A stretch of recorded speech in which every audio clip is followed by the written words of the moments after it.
ფიუჩერსებზე პატარა ფიში ჩავწე, მაგრამ სანამ დავიწყებ, ასეთი შეკითხვა მინდა დავსვა და მიპასუხეთ და მე შემდეგ გავაგრძელებ.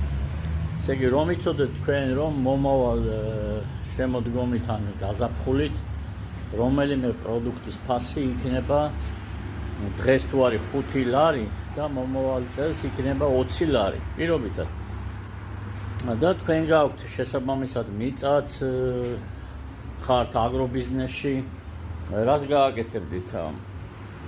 ან მაგალითად იგივე შეკითხვა ოღონდ პირიქით, ანუ რომ იცოდეთ რომ დღეს პროდუქცია რაღაცა ღირს წელს 5 ლარი, მაგრამ მომავალ წელს მისი ფასი სავარაუდოდ იქნება 2 ლარი. აი როგორ მოიქცეოდით? ამაზე ვისაც გაქვთ პასუხი, შეგიძლიათ კომენტარში დაწეროთ, ეხლა მე გავაგრძელებ თუ რა არის ფიუჩერსული ვაჭრობა. აი ეს ორი შეკითხვა რატო დავსვი?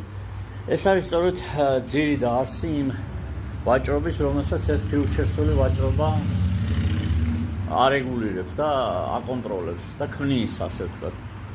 და ის კარგია ყველასთვის, ფერმერისთვის და სხვა აგროსექტორში, მეწარმეობაში, ნებისმიერ სფეროში. ანუ წინასწარ იცი რომ მომავალ წელს ან 6 თვის შემდეგ ან სხვა გექნება უფრო მეტი მოგება ვიდრე წელს გავს. და ეს არა მარტო იცი, არამედ ამას შენ უკვე კონტრაქტით ამყარებ, ანუ დებ კონტრაქტს ვინმესთან, არა აქვს მნიშვნელობა ის კომპანია იქნება, კერძო პირი და რა თქმა უნდა ეს ცივილურ სამყაროსთვის არის, სადაც არის ცივილური წესები და არა რაც შეიძლება ჩვენთან მოხდეს ეს გადაგდება და ასე შემდეგ. აქედან გამომდინარე ყველა გრძელვადიანში სტაბილურობის განცდას იძენს, ეს ფერმერის, ეს მყიდველის, გადამყიდველის, დახლის მოვაჭრეც და სხვა. ანუ ისეთი სისტემა ეწყობა, რომ სტაბილურობა იქნება. გინდა არ გინდა სტაბილური, გინდა რომ იყოს ქვეყანაში ეკონომიკური მდგომარეობა, იმიტომ რომ უკვე იცი რომ წელს უნდა დაიწყო შენ მუშაობა იმ პროექტზე, რომელიც 1 წლის შემდეგ მოგცემს დიდ მოგებას.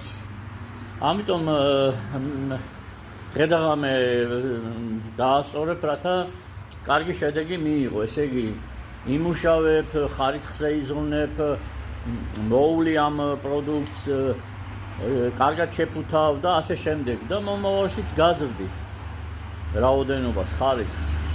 ეს ქმნის სტაბილურობას. აი რამდენი ჯაჭვი არის უკვე, რომელიც უკვე ცდილობს სტაბილურობა იყოს, ანუ მომყვანი, შემდეგ წამღები, მყიდველი, რომელიც ეგრევე გადაუხდის ფულს და არა რეალიზაციაზე მიცემს. შემდეგ ეს გადამზიდავი, შემნახველი, საწყობები